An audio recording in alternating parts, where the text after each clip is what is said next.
Okay, I'm Pam Vieau. I'm back from Chocolate Inspirations, and this is segment 4 of how to make our candies. This is a finished candy, and it's a free-form artisan nest.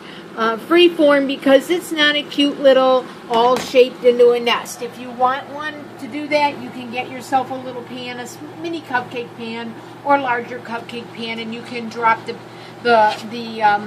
your candies into that, and it'll form it a little more like a nest. I sort of like the free-form look, and so that's what I went with.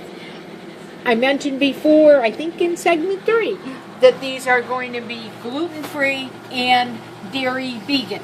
Okay, dairy-free vegan.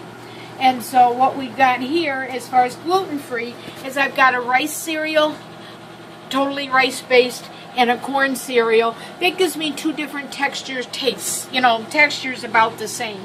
But you can pick whatever cereal you want. You don't have to make it gluten-free, or if you want it gluten-free and you like a certain cereal, use it.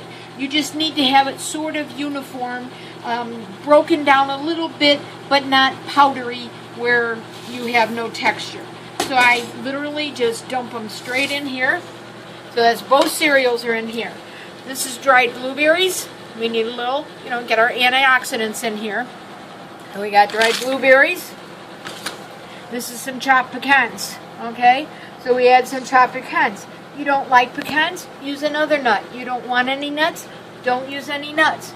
However, if you knock out an ingredient and you keep the volume of chocolate the same, then you'll need to replace it with another amount of something that sounds good to you, so you won't have too sloppy of a mess. You'll have it form together.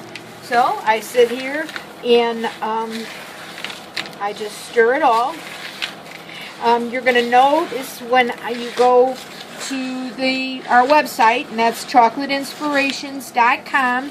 Make sure there's an S at the end, and to check out the recipe. The recipes are going to be in grams and ounces. That's because they're more accurate. And you're going, oh, I need to have a scale. You can get scales relatively inexpensive, and I won't make excuses because all my recipes will be that way. However, with the internet today, as long as you have the ounces, you can do conversions for your ingredients into cups. The reason I do not like cup measurements is they are irregular. People don't measure the same, and if you're using a weight, it's always the same every time. Okay, so what we're going to do, and I'm not going to have you sit and watch while I do every one of them, but you're going to see how we do some of them.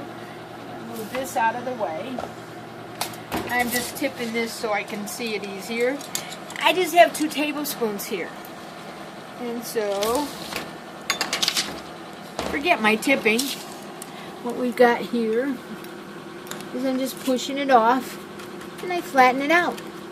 So it's pretty easy. As I flatten it out, I try and give myself a little bit of dent there in the center, because what I want to do with that dent is that's where the jelly beans are going to go. Jelly beans are both gluten-free and vegan, or at least they are the ones I purchased. You need to check your label to make sure. I'm not making any health claims on jelly beans, but it is Easter. Do you want yours smaller than this? Go right ahead and make them smaller. You can make them as little as possible. I forgot to also mention the chocolate that you saw in the bowl. That was tempered chocolate. Chocolate has to be tempered so it will set up. If you do not have tempered chocolate and you're going to make these, you're going to have to use some kind of candy melt or something, so your candies will set up for you.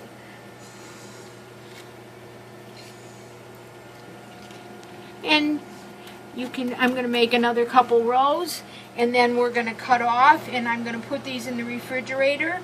They're going to set up. Setup time, not very long because of all the cereal in here. Probably about 10 minutes in the refrigerator. And then when we come back, we will put on the jelly beans, and it'll be done.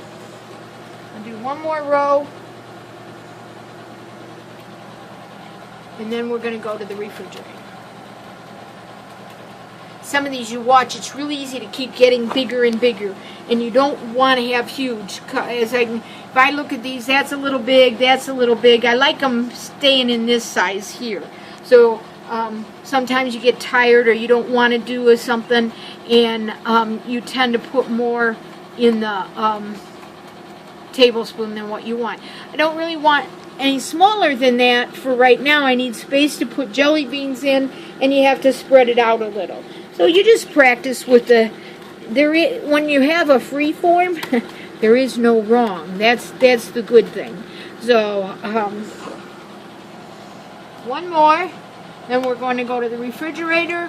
Then we'll come back once they're set up, and we will add the jelly beans.